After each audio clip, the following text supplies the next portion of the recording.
Да, мы в основном работаем с женщинами, которые заняты в сельскохозяйственной сфере по доступу женщин к земле, по снижению уровня бедности в нашей стране, по обеспечению продовольственной безопасности путем сохранения местных сортов, нашего местного агробиоразнообразия, предотвращения деградации земли и повышения адаптивного потенциала женщин-фермеров к изменению климата.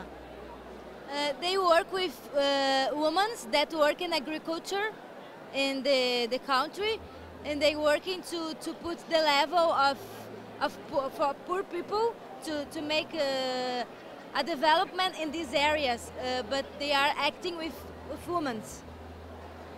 And what on biodiversity issues also maintaining a local biodiversity and empowering women working in rural areas.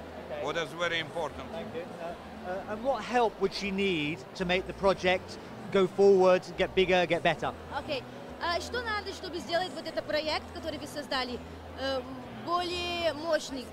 Как можно сделать побольше? Вам нужно что? Ресурс, деньги, образование? Что не хватает? Для нас, как организация, Да, как организация.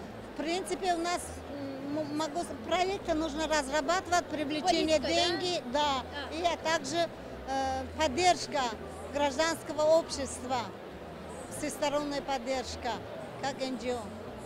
They need more political voice to have resource to make this project bigger.